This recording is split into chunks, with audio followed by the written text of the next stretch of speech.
పెహల్గాం తీవ్రవాదుల కాల్పుల్లో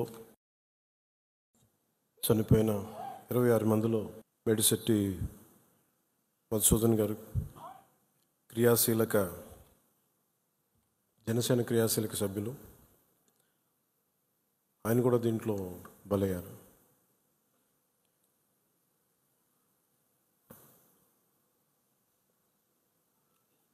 కశ్మీర్లో సరిహద్దుల్లో తూటాలు పేలితే, ఉగ్రవాదులు తూటాలు పేలితే దాని ప్రకంపనలు భారతదేశం అంతా ఎలా పాకిందో మనందరం చూస్తున్నాం. అది మన పార్టీ, మన జన సైనికుని కూడా చంపేస్తున్నది ఆ ఉగ్రవాదం. ముఖ్యంగా కశ్మీర్ అండ్ మెయిన్ మనం ఆయన కుటుంబాన్ని పరామర్శకెళ్ళినప్పుడు వారి సతీమణి మాట్లాడింది, వాడి పిల్లలు ఎంత ఘాతుకంగా చంపారంటే, ఎంత క్రూరంగా చంపారంటే, ఐడి కార్డ్స్ తీసుకొని నువ్వు హిందువా కాదా ఐడి కార్డ్స్ అడిగి, లేదంటే ముఖ్యంగా మన మసూదన్ గారి సంఘటన అయితే ఆయన సతీమణి గారి మాటల్లో సరిగ్గా 3 రోజుల ముందు వెళ్ళారంట బెంగళూరు నుంచి 3 కుటుంబాలతోటి వెళ్తే, నేను అన్ని రోజులు మామూలుగా మోడర్న్ డ్రెస్సులు వేసుకున్నాను, కానీ ఎందుకు ఆ రోజు మధుసూదన్ అంటే ఆయన అడిగారంట, డ్రెస్ వేసుకుంటే మోడర్న్ డ్రెస్ వేసుకుని బొట్టు పెట్టుకోకూడదా అని. అంటే ఆ సంఘటనకి ముందు సరిగ్గా ఒక అరగంట ముందు బొట్టు పెట్టుకున్నారంట. ఆవిడ చెప్తుంది ఏంటంటే, బొట్టు పెట్టుకున్న తర్వాత నేను కాదని కూడా అబద్ధం కూడా చెప్పలేం కదా, తప్పించుకోవడాకన్నా అలా దొరికిపోయాం మేము. ముందు అరుపులు వినిపించినాయి, తుపాకీ శబ్దాలు వినిపించినాయి, కింద పడుకున్నాం, నా చేయి కూడా పట్టుకున్నాడు, పిల్లలు కొంచెం దూరంగా ఉన్నారు. ఇదంతా కుటుంబం దాదాపు అలాగే ఆ గ్రౌండ్లో దాదాపు ఆ ఏరియాలో 400 నుంచి 500 మంది ఉండిపోయారు టూరిస్టులు.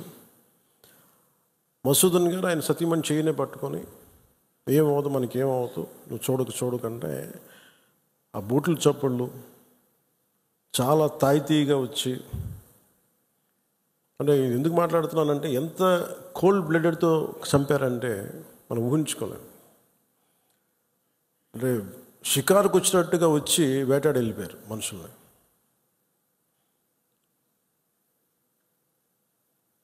మనకి ఏమవ్వదు అని అలా అంటుంటే బూట్ల శబ్దాలు ఆగినాయి. ఆవిడికి తెలిసిందల్లా తుపాకీ శబ్దాలు వినిపించినాయి. కళ్ళు తెరిచి చూస్తే మొత్తం ముఖం మీద మొత్తం రక్తం ఉండిపోయింది, భర్త తాలూకు రక్తం. ఇప్పుడు ఎంత క్రూరంగా చంపారంటే, నేను వైజాగ్ కూడా వెళ్ళాను చంద్రమౌళి గారి ఇంటికి. ఎక్కడ తల ఉండాల్సిన చోట తల లేదు. 35 బుల్లెట్లు 40 బుల్లెట్లు దింపారు తలలో, ర్యాపిడ్ ఫైర్ తోటి, ఆటోమేటిక్ గన్స్ తోటి. అంత దారుణంగా క్రూరంగా చంపేశారు. యుద్ధం ఎప్పుడు ఇంకొక ఆయుధం పట్టుకున్నవాడితో చేస్తాం, కానీ నిరాయుధులైన ఎంత నమ్మకం లేకపోతే కశ్మీర్కి వెళ్తారు. 22-23లో దాదాపు 2 కోట్ల మంది వెళ్ళొచ్చారు. అది ప్రెసిడెంట్ పాలన ఉన్నంతకాలం వచ్చారు. మొన్న పాలన మారగానే అప్పటికి చాలాసార్లు ఎన్నికలు ఇంకా సంసిద్ధంగా లేదు కశ్మీర్ అని చెప్పినా కానీ కొన్ని పరిస్థితుల వల్ల కుదరలేదు, రాజ్యాంగ పరిస్థితుల్లో ఇంకా ఉండదు అని చెప్పేసి మళ్ళీ ఎప్పుడైతే రాష్ట్ర చేతికి వెళ్ళిపోయిన పగ్గాలు, మళ్ళీ ఈ తీవ్రవాదులు విజృంభించి చాలా కోల్డ్ బ్లడెడ్గా చంపేశారు అందరిని. మీరు ఊహించుకోండి, మనందరం ఒక సాయంత్రం అంటే మనకి కశ్మీర్కి మనకి ఏంటి సంబంధం అనుకుంటాం. గ్లోబల్ విలేజ్ని మాట్లాడుతున్నాం, ప్రపంచాన్ని. అమెరికాలో చిన్నపాటి ఇన్సిడెంట్ జరిగితే దాని ప్రకంపనలు ఆంధ్రాలో కూడా ఉంటాయి. It's become a global village. అలాంటిది దేశం సరిహద్దులు ఏమి జరిగినా, దేశం లోపల ఏమి జరిగినా దాని ప్రకంపనలు మనకు కూడా తగిలి తీరుతాయి. మేబీ ఒక సగటు మనిషిగా బతికే మనకి అంత అవసరం లేకపోవచ్చేమో, కానీ మామూలు మనిషికి అవసరం లేకపోవచ్చేమో, కానీ being a political party, regional పార్టీకి మనకు ఎందుకు అనే ఒక మైండ్ సెట్ ఉంటుంది. మన సంబంధం నేను చెప్తున్నప్పుడు బిగినింగ్లో జాతీయ సమస్యల గురించి నేను మాట్లాడుతున్నప్పుడు చాలా హాస్యాస్పదంగా ఉండేవాళ్ళు అందరూ నాతో. నీకు ఎందుకు ఇవన్నీ స్టేట్స్ విషయాలు చూసుకుంటే, state is a part of the country కదా, state is a part of the nation, how do we ignore? కానీ ఈ లిమిటెడ్, ఈ తక్కువ స్థాయి ఆలోచన విధానంతో మనం ఎప్పుడు బయట ఆలోచించాం, పరిధి దాటి ఆలోచించాం. సో ఇప్పుడు నేను ఆ దేశం కోసం ఎందుకు ఇంత తపన పడతానంటే, if borders are not secured, Kashmir భారతదేశం అదంచు దాటితే పాకిస్తాన్ వస్తుంది. ఆ హద్దులు బాగలేనప్పుడు దాని ప్రకంపనలు ఇక్కడ దాకా వస్తాయి. మియాన్మార్లో గొడవలు జరిగితే మనకు ఎందుకు అనుకోవడానికి లేదు. అక్కడి నుంచి రోహింగ్యాస్ వచ్చేసి ఇక్కడ మనకి ఆంధ్రాలో కూడా ఉంటారు చాలామంది. దాని ప్రకంపన దాని తాలూకు ఇంపాక్ట్ మనకి ఏముంటుంది అనుకుంటే, సడన్గా తక్కువ జీతాలకు పనిచేస్తారు వాళ్ళ అవసరార్థం. అప్పుడు ఇక్కడ ఉండే స్థానికులకి ఉద్యోగాలు రావు. సో బార్డర్ మేనేజ్మెంట్ అనేది చాలా కష్టమైంది. సో అందుకని మనందరం కూడా యాజ్ ఎ పొలిటికల్ పార్టీ, మీరందరూ కూడా క్రియాశీల కార్యకర్తలు ఉన్నారు, పెద్ద పెద్ద నాయకులు ఉన్నారు, వేదిక పైన ఎమ్మెల్యేస్ ఉన్నారు, మినిస్టర్స్ ఉన్నారు, గౌరవ మంత్రులు ఉన్నారు, ఎమ్మెల్సీస్ ఉన్నారు. Border management is very essential. మన చిన్నపాటి ఇంటి సరిహద్దులనే మనకు రోజు ఎవడన్నా పొలం ఉంటే ఆ సరిహద్దులను గట్టు జరిపాడా లేదని ఇంత ఆలోచిస్తూ ఉండే. చిన్న ఒక 2 ఎకరాల పొలం ఉంటేనే, ఒక 10 సెంట్లు భూమి ఉంటేనే, రోజు 2 సెంట్లు భూమి ఉంటేనే మనం ఇంత తెలుస్తాం. అలాంటిది కంట్రీ సరిహద్దుల్ని మనం చూసుకోకపోతే నాయకులుగా వచ్చే ఉపద్రవాలు ఇలా ఉంటాయి. మన దేశం ఎప్పుడు కూడా చాలా మెత్తని దేశం. ఉగ్రవాదులకి ఎందుకు సమాధానం చెప్పలేం. మీరు నిజంగా ఆవిడ పడ్డ బాధ చూస్తే ఇంత కనికరం అవసరం లేదు ఉగ్రవాదుల మీద అనిపించింది. నిర్దాక్షిణ్యంగా తీసేయాలన్నా. ఆవిడ అన్న మాటలు, చంద్రమౌళి గారు మేము మన వైజాగ్లో కనుక, ఆయన retired employee, bank employee, retirement plan ఏం చేయాలో, పిల్లలు అమెరికా వెళ్ళిపోయి ఏం చేయాలో తెలియక ఆయన జస్ట్ ఒక 5 రోజుల కన్నా వెళ్తే ప్రాణాలు పోయినాయి. మీరు ఊహించుకోండి, మన సరదాగా చాట్ తిందామని చెప్పి హైదరాబాద్లో గోకుల్ చాట్కి వెళ్తే బాంబ్ బ్లాస్ట్ జరిగింది, ప్రాణాలు పోయినాయి. Simple chat. అలాగే పార్క్కి వెళ్దాం, లుంబిని పార్క్ వెళ్ళి కూర్చుందాం పిల్లా పాపలతో అంటే బాంబులు పేలినాయి. అంటే ఉగ్రవాదం తాలూకు పంజా అన్నిటి మీద ఉంటుంది. దీంట్లో దాదాపు 26 మంది చనిపోయారు. ఈ గుర్రాలని తీసుకెళ్ళి ఒక్కతను మటుకు ఒకే ఆయన ముస్లిం, మిగతా 25 మంది 25 మెంబర్స్ హిందూస్. అది కూడా ఆయన ఎదిరించాడు. ఆ గుర్రాలను తీసుకెళ్లే వ్యక్తి ఉగ్రవాదులు ఎదిరిస్తే ఆయన చంపేశారనేది వార్త. అంటే కశ్మీరు మనందరం ఒక అందమైన లొకేషన్ చూస్తే మేము చాలాసార్లు, అంటే నాకు ఎందుకు కశ్మీర్ అనేది ప్రత్యేకంగా నాకు తగులుతూ ఉంటుందంటే, యాజ్ ఎ లీడర్ మీరందరూ కూడా, as a political party stake హోల్డర్స్గా మీరందరూ you have to read history. అంటే ఇవి భవిష్యత్తులో జరగకుండా ఉండాలి అంటే దాని తాలూకు కశ్మీర్లో తూటాలు పేలితే దాని ప్రకంపనలు ఇప్పుడు మన పార్టీ దాకా ఎలా వచ్చినాయో, ఇది దేశం అంతా ఇట్లాగే ఉంది పరిస్థితి. అంటే ఒక వాస్తవాన్ని వాస్తవంగా చెప్పడంలో తప్పే ఉంది అన్న. మన జర్నలిస్టులు కూడా మాట్లాడుతూ ఉంటే ఒక వర్గం మీద ఇంకో వర్గం అంటే మీరు ఎందుకు ఇంత లోపాయికారిగా మాట్లాడతారన్న. సన్నాయి నొక్కులను ఎందుకు నొక్కుతారు మీరు? When you are targeted based on your religion, let us say it, చెప్దాం దాన్ని. అంత మాత్రాన ద్వేషమని కాదు, ఉగ్రవాదుల మీద కోపం అది. మన నాయకులు, ఇంతమంది ముస్లిం నాయకులు ఉన్నారు ఇక్కడ మనకి. ఈ రోజున మనం వివక్ష చూపించామా భారతదేశంలో? అన్ని వర్గాల మీద గొడవలు ఉంటాయి, చిన్న చితక గొడవలు లేకుండా ఎందుకు ఒక ఇంట్లోనే గొడవలు ఉంటాయి. కానీ మన దేశం ఏర్పడిన విధానం మటుకు మరి అందరూ అవగాహన చేసుకోవాలి. ఎందుకంటే ఎందుకు నేను 3 రోజులు సంతాప దినాలుగా ప్రకటించిన ఆ బాధ నాకు తెలుసు ఎలా ఉంటుందో. అప్పటికి మధుసూదన్ గారు చనిపోయిన సంగతి కూడా నాకు తెలియదు.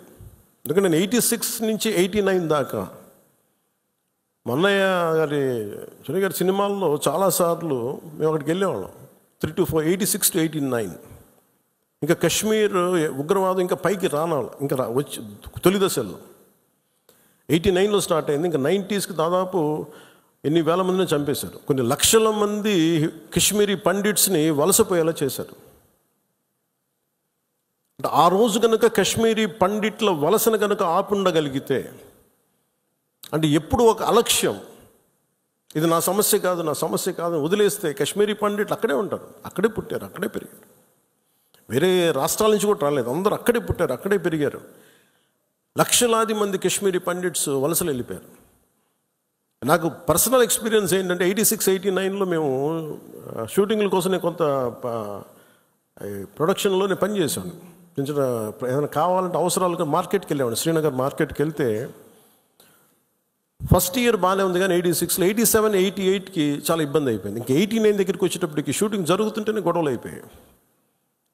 1-2 రోజులు త్వరగా ముగించుకొని వచ్చేస్తుంటే అప్పుడున్న కశ్మీరీ పండిట్ ఒక అతను చెప్పాడు, ఇంక మీరు రాలేరు ఇక్కడికి అన్నాడు. ఎందుకంటే మా మొహల్లాల్లో మా ఏరియాల్లో చాలా ఇబ్బందులు అయిపోతున్నాయి, మాకు ఇబ్బంది వచ్చేసరికి మీరు రాలేరు కళ్యాణ్ మీరు అని చెప్పాడు.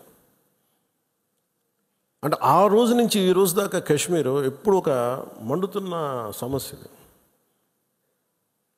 మీరు as a party you make very stable. This is Janasena decision, all of our decision. అది Kashmir is an integral part of India that can not be denied.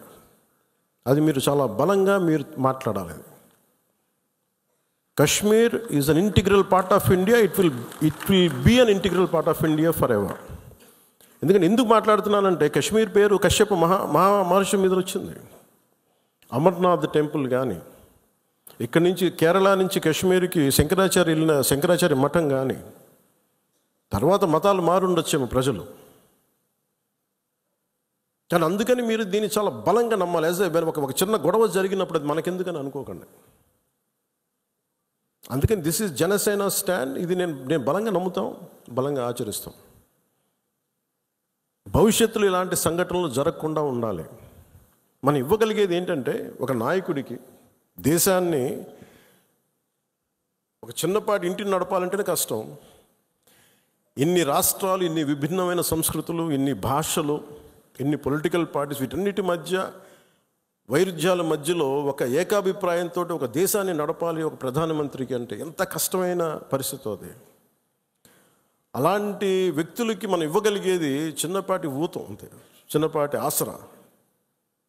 Extra గొడవలు క్రియేట్ చేయకుండా కొంచెం బాధ్యతగా మాట్లాడటం, అవసరమైన చోట భుజం కాయటం. As part of NDA this is our responsibility. ఎందుకు నేను దీన్ని ఫస్ట్ టైం నేను ఇప్పుడు దాకా మాట్లాడిన విధానంలో కొంచెం సాఫ్ట్గా ఫస్ట్ టైం నేను ఎందుకు హిందూ టార్గెటెడ్ హిందూ, మిగతా వాళ్ళు ఇబ్బంది పడుతూ ఉన్నారు మాట్లాడటానికి. ఉగ్రవాదులు టార్గెట్ చేసి హిందువులను చంపారు, ఇది సత్యం అంతే. వాళ్ళు అన్న మాట నాతో ఏంటంటే, మధుసూదన్ గారి భార్య ఇఫ్ ఆమె ముస్లిం నన్ను స్పేర్ చేసేవాళ్ళు సార్. మేము చేసింది పాపం బీయింగ్ హిందూ పుట్టడమా మేము చేసింది? కనీసం మా చేతుల్లో ఆయుధాలు కూడా లేవే, మేము సైనికులం కూడా కాదే, మేము బిడ్డలిద్దరు అక్కడే ఉన్నారు.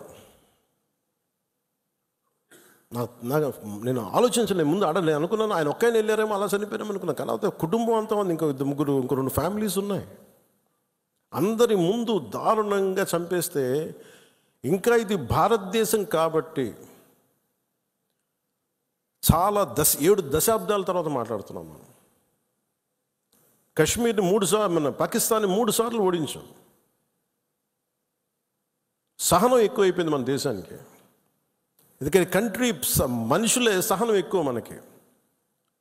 ఏదైనా అతి చేస్తే మంచిది కాదు, అతి సహనం కూడా మంచిది కాదు, మితిమీరిన మంచితనం కూడా మంచిది కాదు. ఇష్టారాజ్యంగా వచ్చి కాల్ చేసి వెళ్ళిపోతాం అంటే మనం ఎందుకు కామ్గా ఉండాలి? మన జన సైనికుడు చనిపోయిన మన జన సైనికుడు మనలో ఎవరైనా కావచ్చు, అది నేను కావచ్చు, మీరు కావచ్చు, ఎవరైనా కావచ్చు. అది ఎంతమంది ఇక్కడికి వచ్చేసి ఉంటున్నారో మనకు తెలియదు, ఏ ముసుగులో ఉంటున్నారో తెలియదు మనకి. సో మీరు వెళ్ళేటప్పుడు ఇది నిరంతర పహార, eternal vigilance is essential element for democracy. మన బాధ్యత పదవులు వచ్చేసినాయా లేదా, మనం గెలిచేసామా లేదా కంటే కూడా ఎంత బాధ్యతగా ఉండగలం, మనం ఎంత నిరంతరంగా మనం విజిలెన్స్తో ఉండగలం, పహారా కాయగలం సమాజం మీద. ఊళ్ళల్లో ఎవరైనా కొత్త వ్యక్తులు వచ్చారా, అనుమానాస్పదంగా తిరుగుతున్నారా, ఇవన్నీ it's also part of our responsibility. So నాకు ఇది 3 సార్లు యుద్ధం ఓడిపోయిన తర్వాత మన మంచితనం ఇంకా అర్థం చేసుకుంటే ఇలాగ వచ్చి ఇళ్లలోకి వచ్చి చంపుతారు. షికార్కి వెళ్తే, సరదాకి వెళ్తే చంపేస్తారు. దీనికి మటుకు చాలా బలమైన స్టాండ్ తీసుకోవాలి. అందుకే నాయకులందరికీ కూడా, జన సైనికులందరికీ కూడా, వీరమలందరికీ కూడా ఇది ధైర్యంతో కూడుకున్న పని. ఉగ్రవాదులను ఎదుర్కోవడం అంటే ధైర్యంతో కూడుకున్న పని. Though we're a regional party, we didn't expand as on now, we confined only to state AP, maybe కొంత తెలంగాణ. కానీ మన ఆలోచన విధానం జాతీయవాదం. ఇది మీరు బలంగా ఉండగలిగితేనే రేపొద్దున యుద్ధ పరిస్థితులు రావచ్చు, రాకపోవచ్చు, నాకు తెలియదు యాజ్ ఆన్ టుడే. బట్ కొన్ని 7 అంశాల మీద నిర్ణయాలు తీసుకున్నారు. ముందు వాటర్ ఆపారు. అంటే కొంతమంది మాట్లాడుతారు, కొంతమంది లీడర్స్, ఎంత లౌకికవాదం, ఎంత సెక్యులరిజం అంటే అందరికీ, ఎంత సెక్యులరిజం అయిపోయిందంటే అందరికీ. నేను అనేది మన కంట్రీ స్లోగనే Satyameva Jayate. Unlike America, in God we trust అంట. 3 కోట్ల దేవతలున్న దేశాలలో మన సత్యాన్ని నమ్ముతాం, కానీ మన అమెరికాలాగా ఇన్ గాడ్ వీ ట్రస్ట్ ఒక దేవుడిని పెట్టలేదు మన దేశంలో. We're beyond religion, we're beyond God. Truth is eternal. సత్యం అంటే ఏంటి? ఒక తప్పుని తప్పుగా చెప్పడం, ఒప్పుని ఒప్పుగా చెప్పడం. If I make a mistake, I admitted it's a mistake. Constant కరెక్షన్లో ఉండాలి. ఎటర్నల్ ట్రూత్ అది. అలా కాకుండా ఇంత 26 మంది చనిపోతే, మత ప్రాతిపాదికని చంపినా కానీ మన సెక్యులర్ వాదులు, సో కాల్డ్ సూడో సెక్యులరిస్ట్, వాళ్ళు ఏం మాట్లాడుతున్నారు? మతవాడికి చంపలేదంటారు. చనిపోయిన మధుసూదన్ గారి భార్య, అందరూ వాళ్ళ అబద్ధాలు చెప్తారు. వాళ్ళు పాకిస్తాన్ని ప్రేమిస్తూ ఉంటారు. వీళ్ళందరూ ఇక్కడ భారతదేశంలో కూర్చొని మీరు పాకిస్తాన్ని ప్రేమిస్తుంటారు. మొన్న కొంతమంది నాయకులు డిబేట్లో మాట్లాడుతుంటే చూస్తున్నాను. మీరు పాకిస్తాన్ అంత ప్రేమిస్తే దయచేసి పాకిస్తాన్కి వెళ్ళిపోండి, ఇక్కడ ఎందుకు? పాకిస్తాన్ మీద మీకు అంత ప్రేమే ఉంటే ఇది మాట్లాడుతున్న పని ఏదైనా వీళ్ళందరూ కూర్చొని కాంగ్రెస్ నాయకులు వీళ్ళందరూ, కొంతమంది ఎమ్మెల్సీలు కూడా ఉన్నట్టుగా అనిపించింది నాకు చూస్తుంటే. ముఖ్యంగా సౌత్ నుంచి ఉన్నారు కొంతమంది సీనియర్ కాంగ్రెస్ నాయకులేమో, కాంగ్రెస్లోనే విభేదం ఉంది. మేము వెళ్ళిపోతే మీరు పాకిస్తాన్ని, మీరు భారతదేశంలో దాడి జరిగినప్పుడు భారతదేశానికి నిలబడాలి తప్ప పాకిస్తాన్కి నిలబడతాం మీరు సెక్యులరిజం అంటే అది ఏ ససేమిరా, ఎవరు ఒప్పుకోరు. ఇక్కడ ఆ బలం మనం చూపించాలి. మనం ప్రాణాలు పోతే తిరిగి వస్తాయా? ఆయన ప్రాణాలు పోయినాయి, ఆయన బిడ్డల పరిస్థితి ఏంటి? ఆయన భార్య పరిస్థితి ఏంటి? మెరిట్ మీద ఉద్యోగం సంపాదించుకున్న అబ్బాయి, ఒకటే కంపెనీలో నిలబడి ఆ మెరిటోరియస్గా ఎదిగినవాడు, ఒకటే మాట ఆయన మా మిస్సెస్ మాట్లాడుతూ ఉన్నారు, మాకు ఏం ఆశలు లేవు సార్, మేము సింపుల్ ఒక చిన్న మిడిల్ క్లాస్ ఫ్యామిలీ, మేము టీవీల్లో కనిపిస్తామని మా కల్లో కూడా ఉండదు, కానీ మా దురదృష్టం ఇలా కనిపించాం మేము టీవీల్లోనే. నా భర్త చనిపోయినప్పుడు ఇలా మేము టీవీలో కనిపించి మా బతుకులు బయటకు వచ్చినాయి, నా భర్త చనిపోయాడు, అది చెప్పుకోవాల్సిన దుస్థితి మాకు వచ్చిందని. వెళ్ళినప్పుడు బిగినింగ్లో ఆవిడ నన్ను ఎంత ఒకలాగా ఒక నిష్ఠూరంగా మాట్లాడారంటే బాధపడుతున్నారు. మిమ్మల్ని అనకూడదని మళ్ళీ అన్నారు. మీరందరూ ఇస్తేనే కదా నమ్మకం. ఇది మోదీ గారి ప్రభుత్వం, ఎన్డీఏ ప్రభుత్వాన్ని కదా మేము భరోసాతో కదా మేము వెళ్ళింది, కాక మేము కాశ్మీరు ఇన్ని కోట్ల మంది వెళ్ళారని మీరు అందరూ చెప్తేనే కదా మేము వెళ్ళాం కాశ్మీరు. మమ్మల్ని ఇలా పెట్టేశారు ఏంటి అనేది ఆవిడ మాట్లాడుతుంటే ఆవిడ నాలో మొత్తం భారతదేశ ప్రభుత్వాన్ని చూశారు ఆవిడ. నన్ను ఆ తిట్లు నేను తీసుకున్నాను. ఆవిడ సారీ చెప్తున్నారు కానీ నాకు అర్థం లేదమ్మా, మీరు ఎంత తిట్టాలో తిట్టను, ఏం పర్లేదన్నాను. మీ కోపం ఎవడో ఒకరి మీద చూపించాలి, మీరు కోపం మా మీద చూపించండి, పర్లేదన్నా. అంటే ఇంత దారుణంగా ఉంటుంది.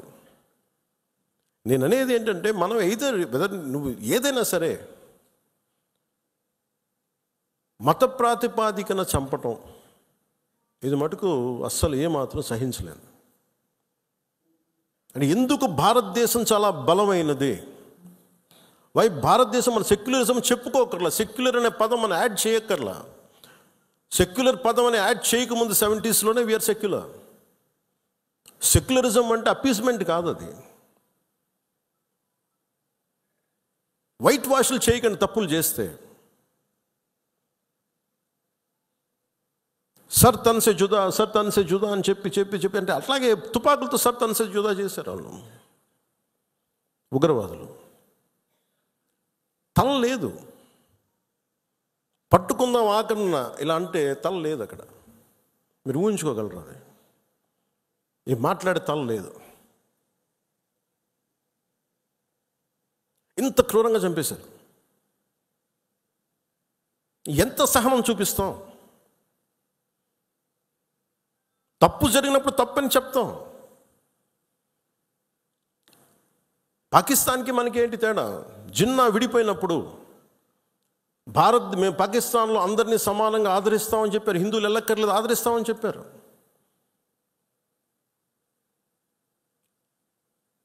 రెండు కోట్ల పైన ఉండే, చాలా కోట్ల ఎక్కువ, అంత జనాభా ఉండే చోట ఈరోజు జస్ట్ పట్టుమని కొన్ని లక్షల్లో ఉంటారు పాకిస్తాన్లో హిందువులు, అంతే. బట్ వేరస్ మన దేశంలో పాకిస్తాన్లో ఎంత జనాభా ఉందో, ముస్లిం జనాభా అంత జనాభా ఇక్కడ ఉంది. That's what India is. అంటే మనం నిజంగా ఈ సోకాల్ సూడో సెక్యులర్ వాదులు చెప్పిన విధానంగానే అయితే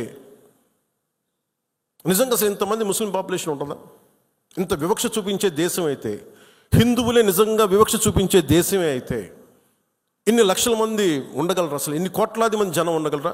పాకిస్తాన్లో ఎంత ముస్లిం జనాభా ఉందో భారతదేశంలో అంతే ముస్లిం జనాభా ఉందో. దాదాపు అంత వివక్ష హిందువులకి ఎందుకు ఉంటుంది? హిందూస్ అక్కడెక్కడ కొంతమంది నాయకులు ఉన్నారేమో, మనకు తెలీదు. సంఘటనలు జరుగుతూ ఉంటాయి. మొన్నటికి మొన్న బంగ్లాదేశ్లో హిందువుల మీద దాడులు జరుగుతూ ఉన్నారు, విగ్రహాలు కాల్చేస్తూ ఉన్నారు, దుర్గాదేవి ఆలయాలు కాల్చేస్తూ ఉన్నారు. నేను మాట్లాడుతున్నప్పుడు మనకెందుకు సార్ అంటారు, అక్కడి నుంచి శరణార్థులు వచ్చేస్తారు, అప్పుడు ఇక్కడికే వస్తారు.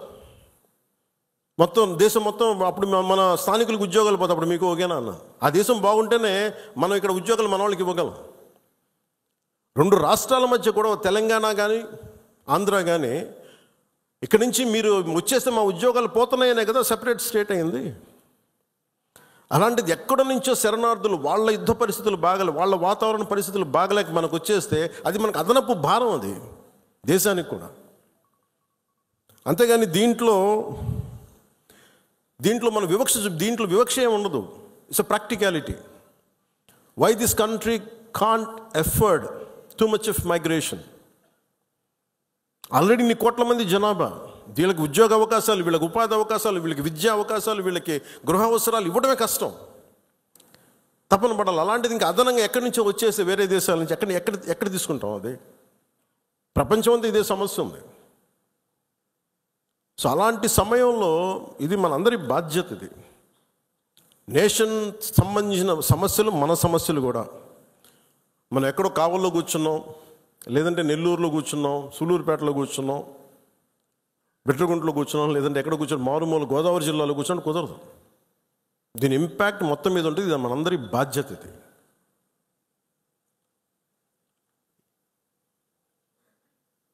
ఈ రోజున మనకి ఒక వాస్తవాన్ని వాస్తవంగా మాట్లాడటం తెలుసుకుందాం. నేను చాలాసార్లు ముస్లిం సమాజానికి కూడా చాలాసార్లు చెప్పాను. నేను ఎందుకు ఇంత మాట్లాడాల్సి వస్తుంది, ముస్లిం, క్రిస్టియన్, హిందూని ఎందుకు మాట్లాడాల్సి వస్తుందంటే, హిందువులకు ఉన్నది ఒకటే దేశం, ఇంక వేరే దేశం లేదు. ఇక్కడ కూడా హిందువులను టార్గెట్ చేసి చంపితే ఎక్కడికి పారిపోతారు? అంటే నీకు చంపింది 26 మందిని, కానీ దాని ఇంపాక్ట్ కోట్లాది మంది జనాభా, ఆశేష్ మొత్తం భారతదేశం మొత్తం మీద ఉంది. వెళ్ళి మీ ప్రధానమంత్రికి చెప్పుకో, మీ మోడీకి చెప్పుకో, మీ మోడీకి చెప్పుకో. అది మోదీ గారికి చెప్పడం కాదు, అది చంపేసి నన్ను కూడా చంపేయాలన్నాను మసూదన్ గారి భార్య. వెళ్ళి మేము మా బిడ్డలు కూడా చంపేయండి, మేము మోడీకి చెప్పుకోపో. ఉగ్రతలు ఒకటే చెప్పాలనిపించింది. నువ్వు మోదీని అంటలేదు, ఇక్కడ మా అందరిని అంటున్నాం. ఎందుకంటే ఇలాంటి సమయం, ఎలాంటి క్లిష్టమైన కష్టమైన సమయం కాబట్టి నిత్యం విమర్శించే మోదీ గారిని విమర్శించే నాయకులు కూడా ఈరోజు ఆయనకు మద్దతు తెలుపుతూ ఉన్నారు. దేశం అంత ఏకతాటిపైకి వచ్చింది మొట్టమొదటిసారి. ఇలాంటి సమయంలో అంటే నేనేంటంటే ఇర్రెస్పెక్ట్ ఆఫ్ మన డిఫరెన్సెస్ అసైడ్, ఉగ్రవాదం మీద మటుకు, హింస మీద మటుకు, ఇర్రెస్పెక్ట్ ఆఫ్ రిలీజియన్, మనందరం ఒకటే మాట మాట్లాడాలి. దీంట్లో మాట్లాడితే ఓట్లు పోతాయా, దీంట్లో మాట్లాడితే ఓట్లు వస్తాయి, ఇవన్నీ ఆలోచించకండి. Whether you have spoken truth or not, Satyameva Jayate. నువ్వు ఒకటే మాట్లాడాలి, నేను ఓట్లు వస్తాయని నేను రాలా, మార్పు తీసుకురాగలమా లేదా అనేది రాజకీయాల్లోకి వచ్చాం. ఓట్ల కోసం అయితే నా లాంటి ఇంత తపన పడక్కర్లేదు, ఇంత కష్టపడక్కర్లేదు. చాలా గొప్ప పార్టీలు ఉన్నాయి, అనుభవజ్ఞుల నాయకులు ఉన్నారు. కానీ ఒక సత్యాన్ని సత్యంగా మాట్లాడడం చాలా శక్తి కావాలి, దానికి ధైర్యం కావాలి. సహజంగా ఇలాంటి సంఘటనలు, ఉగ్రవాదులు జరగగానే అందరూ మనకెందుకు, వాళ్ళు మనం టార్గెట్ చేస్తారేమో అనుకుంటాను. మన సరిహద్దులకు వెళ్ళలేదు. నేను చెప్పాను, మన అందరూ ఇళ్లలో కూర్చొని జాగ్రత్తగా ఉండి ఎవ్వరికి ఒక మాట అనుకున్నా ఉంటే మన ప్రాణాలు రక్షణతో ఉంటాయనుకుంటున్నారా? మన చనిపోయిన మధుసూదన్ గారిని చూడండి, ఆయన ఎవరికి హాని చేశాడు? ఎవరిని పల్లెత్తి మాట అనలా. కుటుంబాన్ని తీసుకెళ్ళి కాశ్మీర్ వెళ్తే ఎక్కడ కాల్ చేశారు. Targeted as a Hindu. ఇది ఎక్కడో కూర్చోబెట్టి మత సామరస్యం చాలా చాలా అవసరం ఈ దేశానికి. చాలామంది మత కలహాలు క్రియేట్ చేయాలనుకున్నా కానీ కొంతమంది చేస్తుంటారు. దాన్ని మీరు అడ్డుకోవాలి. మీ కళ్ళ ముందు ఒక సంఘటన జరుగుతున్నప్పుడు మీరు అడ్డుకోండి. అది ఎవరైనా సరే, ఒక హిందూ కావచ్చు, ముస్లిం కావచ్చు, ఏమది తప్పు అంటే తప్పని చెప్పండి. మీరు ఆ ధైర్యం కావాలి మీ అందరికీ. ఎందుకంటే ఆ ధైర్యం లేనప్పుడు అప్పుడు మన పొలిటికల్ పార్టీగా మనం ఉండడం అనవసరం, ఒక పొలిటికల్ పార్టీ మెంబర్గా ఉండటం కూడా అనవసరం. హార్ష్గా చెప్పమని చెప్పట్లే, గట్టిగా తీవ్రంగా చెప్పమని చెప్పట్లే, కానీ ఇబ్బందిగా ఉంది నువ్వు చేసే పని చెప్పాలి. కష్టం తెలియాలి కదా. ఇది మటుకు మనం నిర్ణయించుకోకపోతే మీరు అందరూ అసలు ఓటు వెయ్యని ఏముంటుందని, అసలు నాయకుడు కానోడు కూడా, ఇంట్లో సోఫాలో కూర్చొని కదలని వాడు కూడా, సార్ ఇది సెక్యులరిజం కాదు సార్, ఇలా మాట్లాడకూడదు అంటే ఏంటి? అంటే ముస్లిం కాని వాళ్ళు చచ్చిపోతేనే మాట్లాడాలి సెక్యులరిజం అంటే? హిందువులకు జరిగితే మాట్లాడకూడదా? That can be defined as secularism. ఇది సమస్య మన దేశంలో. అందుకని ఇలాంటి ఈరోజు నాయకులందరికీ, మన జన సైనికులందరికీ కూడా, వీరమహిళలందరికీ కూడా నాకు ఒక విన్నపం ఏంటంటే, సెక్యులరిజం అనే పదానికి మీరు ఈ పడికట్టు డెఫినేషన్ మీరు తీసుకోకండి. ఇది మటుకు మీరు చాలా చాలా స్పష్టంగా తీసుకోవాలి. నేను చాలాసార్లు చెప్పాను, ముస్లిం సమాజంలో చాలామంది వచ్చి అడిగినప్పుడు, మీకు ఏదైనా ఇబ్బంది వస్తే మొట్టమొదటి గొంతెత్తేది నేను, మీకు గుర్తుపెట్టుకోండి. కష్టం వచ్చింది, ఎందుకంటే నేనేం మాట్లాడుతున్నానంటే, సార్ ఇది మనందరం ఇక్కడ మనం పాకిస్తాన్ ఇస్లామిక్ రాజ్యం, అది they announced Pakistan is an Islamic nation. But India is not a, మనం చెప్పుకోవచ్చు కదా, this is a Hindu nation చెప్పచ్చు కదా. మనం ఎందుకు చెప్పము? మన మూలాల్లో మతం అనేది ఒక విధానం అంతే. అందుకని మనం చెప్పాల్సిన అవసరం లేదు. అంటే ఈ సందర్భంగా ఇది ఏ భాషలో తర్జుమా చేసుకుంటారో తెలియదు, ఇది కాశ్మీర్ దాకా వెళ్తుందో ఇంకొకటికి వెళ్తారో తెలియదు, కానీ ఒకటే ఉగ్రవాదులకి ఒకటే సందేశం, ఇది వరకు లాంటి భారతదేశం కాదు, ఇది కొత్త భారతదేశం. ఇది ఎందుకంటే మేము చాలాసార్లు విసిగిపోయి ఉన్నాం. చాలాసార్లు విసిగిపోయి ఉన్నాం. మీ ఇష్టానికి వచ్చి కాళ్ళు చంపుతానంటే ప్రాణాలు ఎలాగో పోతాయి మాకు తెలుసు. As well as will fight and let our life go. దాన్ని సిద్ధపడే వచ్చాం రాజకీయాల్లో. ఉట్టిన ఎందుకు వస్తాం? పదవులుగా. పదవులు లేకపోతే మనకి ఏమొస్తుంది? ఇంకా బాగుంటుంది. పదవులు లేకపోతే స్ట్రెస్ ఉండదు. అందుకని పదవులు ఆశించేది ఏది ఎవరైనా సరే ఇది బాధ్యత. ఇది మనందరం బలంగా మాట్లాడాలి. అలాగే ఈ సందర్భంలో పోయిన ప్రాణాలని మనం ఎలాగ తిరిగి తీసుకురాలేం. పెద్ద ఎర్నింగ్ మెంబరు చనిపోయాడు కుటుంబంలో, మధుసూదన్ గారి కుటుంబంలో. సో మనందరి తరపున, మీ అందరి తరపున, పార్టీ తరపు నుంచి ఆయనకి ఒక 50 లక్షల రూపాయలు ఆయన కుటుంబానికి అందజేస్తున్నాం. అని నాకు ఎప్పుడు డబ్బులు అనౌన్స్ చేయడం ఇబ్బందిగా ఉంటుంది.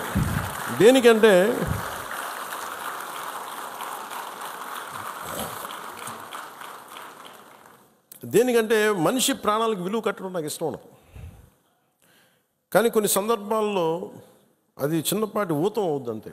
పిల్లల చదువులకు కావచ్చు, ఇంకోటి కావచ్చు. ఇవన్నీ కాకుండా మధుసూదన్ గారి కుటుంబానికి, వారి కుటుంబ సభ్యులందరికీ ఈ సందర్భంగా నేను ఒకటే విన్నవించుకుంటున్నాను. మీకు ఏ కష్టం వచ్చినా సరే మేము ఉన్నాం. మేము మీతో ఉన్నాం. ఏదో ఈరోజు ఒక 50 లక్షలు ఇచ్చి మిమ్మల్ని వదిలేయటం కాదు. మీకు ఏ కష్టం ఉన్నా సరే వాళ్ళకి మన పేషెంట్ నెంబర్స్ కూడా ఇచ్చాను. Any time you can reach out. మీకు ఏది అవసరం ఉన్నా. ఎందుకంటే చెప్పిరావు ఉపద్రవాలు. అని నాకు ఏమనిపించిందంటే, ఆ పిల్లోడిని మాట్లాడుతుంటే, మధుసూదన్ గారి కొడుకుని చూస్తుంటే ఒక్క సంఘటనకి పెద్దోడు అయిపోయాడు అబ్బాయి. 10 ఏళ్ళు ఏజ్ వచ్చేసింది. 10 ఏళ్ళు ఎంత ఉంటాయి అంతే, 10-11 ఉంటాయి అంతే. ఒక 20 ఏళ్ల కుర్రోడు ఎలా మాట్లాడుతాడో అలా మాట్లాడుతున్నాడు అబ్బాయి. ఒక చిన్నపాటి సంఘటన చాలు. నేను చాలాసార్లు అనుకుంటాను, పాలిటిక్స్లో రాకముందు రిస్క్ అది ఇది అనుకుంటే, నేను అనుకునేవాడిని సింపుల్గా రోడ్డు మీద వెళ్తుంటే కూడా చచ్చిపోవచ్చు కదా. As well as embrace an ideology, ఒక భావజాలాన్ని పట్టుకోండి. దానికోసం చనిపోతే మంచిది కదా, ఉట్టి పుణ్యాన్ని చచ్చిపోవడం కంటే కూడా. ఇక నాకు మొన్న నా కొడుకు ఒక ఫైర్ యాక్సిడెంట్లో చిక్కుంటే నాకు అనిపించింది. సింపుల్ సమ్మర్ క్యాంప్ అది. ఫైర్ యాక్సిడెంట్లో చిక్కుకుంటే పక్కన ఉన్న ఒక బిడ్డ చనిపోయింది. ఇంకో పక్కన ఉన్న బిడ్డ మొత్తం కాళ్ళు చేతులు మొత్తం కాలిపోయినాయి. వీడికేమో లోపలికి అంతా ఈ కొంత ఫస్ట్ డిగ్రీ జరిగినాయి బర్న్స్. తర్వాత లోపలికి సూట్ ఉంటుందని గాలి పీల్చేయటం వల్ల ఆ పొగ. నా కొడుక్కే అర్ధరాత్రి పూట లేచి ఆ మేడపై నుంచి పడిపోతున్నట్టు కళ్ళు వస్తాయండి. సైకాలజిస్ట్ చూపిస్తున్నారు ఇప్పుడు. అలాంటిది మధుసూదన్ గారి పిల్లల్ని చనిపోయిన ఇన్ని కుటుంబాల తాలూకు మీరు వాళ్ళు ఆలోచించండి. వాళ్ళు పడుకుంటే నిద్ర పడద్దా? తుపాకులు వస్తాయి, తుపాకీ చప్పుళ్ళు వినిపిస్తాయి, భర్త హాహాకారాలు వినిపిస్తాయి, తండ్రి ప్రాణాలు కోల్పోవడం వినిపిస్తాయి. ఎంత ఘాతుకం ఉంది. ఒకటి చనిపోవడం, ప్రాణాలు కోల్పోవడం ఒకటైతే, మానసికంగా దాన్ని తేరుకొని బయటికి రావడం చాలా చాలా కష్టం. అందుకని ఇలాంటి పరిస్థితుల్లో చనిపోయిన 26 మంది మరోమారు నా సంతాపం తెలియజేసుకుంటూ, మనస్ఫూర్తిగా అందరూ వారి కుటుంబాలకి, వారి అందరి కుటుంబాలకి దాదాపు మీకు అంటే మన ఇలాంటి 26 మందిలో ఒకళ్ళు ఇందోర్ నుంచి సుశీల్ నత్యాల్, హేమంత్ సుహాస్ జోషి ముంబై, వినయ్ నర్వాల్ హర్యానా, అతుల్ శ్రీకాంత్ మోని మహారాష్ట్ర, నీరజ్ ఉద్వాని ఉత్తరాఖండ్, బిథిన్ అధికారి కోల్కతా, సుదీప్ నెపోనే నేపాల్, శుభం ద్వివేది కాన్పూర్, ప్రశాంత్ కుమార్ సత్పతి ఒడిషా, మనీష్ రంజన్ బెంగాల్, ఎన్ రామచంద్ర కేరళ, సంజయ్ లక్ష్మణ్ లాలి తానే, సయ్యద్ అదిల్ హుసేన్ షా పెహల్గామ్, ఇందాక చెప్పిన గుర్రం ఇచ్చే వ్యక్తి, దినేష్ అగర్వాల్ చండీగఢ్, సమీర్ గుహా ఫ్రమ్ కోల్కతా, దిలీప్ దాసలి ముంబై, జేఎస్ చంద్రమౌళి విశాఖపట్నం, మధుసూదన్ రావు సోమిశెట్టి కావలి, సంతోష్ జగడ పూణే, మంజునాథరావు కర్ణాటక, కస్తూబా ఘన్వోటే పూణే, భరత్ భూషణ్ బెంగళూరు, సుమిత్ పరామర్ గుజరాత్, యతేష్ పరామర్ గుజరాత్, తాగే హేల్యాంగ్ అరుణాచల్ ప్రదేశ్, శైలేష్ భాయ్ హెచ్ హిమ్మత్ భాయ్ కలాటియా గుజరాత్. 26 మంది మృతులకి, ఉగ్రవాదుల తుపాకులకి, బుల్లెట్కి బలైన వ్యక్తులందరికీ కూడా మరోమారు మా జనసేన తరపు నుంచి, మన అందరి తరపు నుంచి హృదయపూర్వకంగా సంతాపాన్ని తెలియజేస్తూ, మనందరి సంతాపాన్ని తెలియజేస్తూ,